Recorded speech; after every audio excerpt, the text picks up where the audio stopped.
সাবধান, সাবধান, সাবধান। আপনার পকেট, আপনার বিবেক এবং আপনার ভোট সবাইকে শক্ত করে ধরুন। এক্ষুনি শুরু হতে যাচ্ছে মহাজাতীয় সার্কাস, ভোট রঙ্গ। মঞ্চে ঢুকে পড়ে আজ্ঞাবাহকদের দল।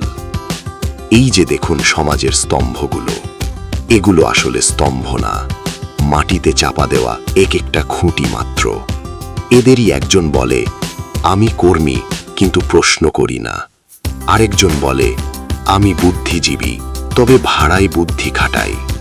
মিডিয়ার তেদরেরা বাঁদর খেলা দেখিয়ে বলে, আমরাই সর্বদা সত্য দেখাই।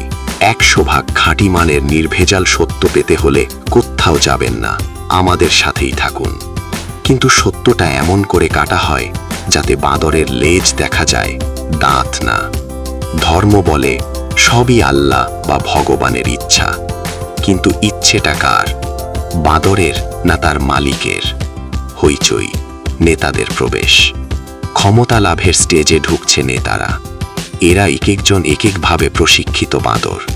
কারোর গলায় জাতীয় পতাকা, কারোর পকেটে বিদেশি কলা, কারোর শরীরে গেরুয়া ধূসর রঙের প্রাধান্য, কারোর আবার ধবধবে সাদা।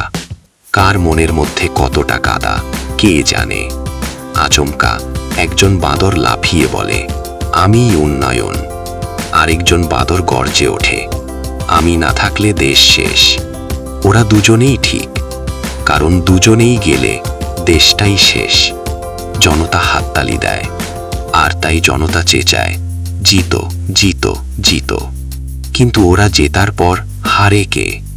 উত্তর সোজা, জনতাই হারে।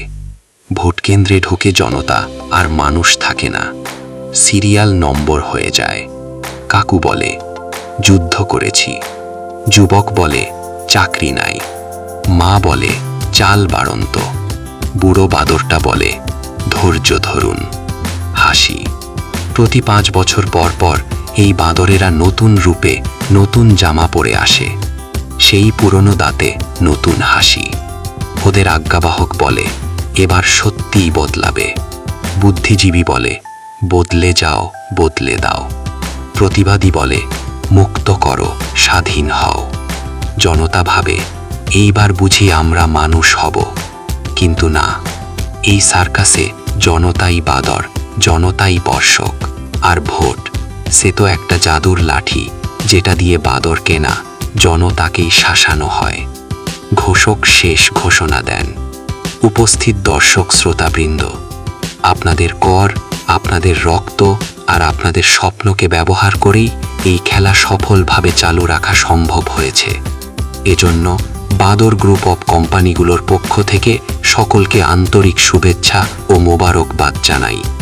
আশা করি আগামী বাঁদর খেলায় থুক্কু মানে আল্লাব্বু প্রাণপ্রিয় দর্শক শ্রোতা বন্ধু ও সম্মানিত বাঁদরগণ, আগামী নির্বাচনে আপনাদের সরব উপস্থিতি একান্ত কাম্য।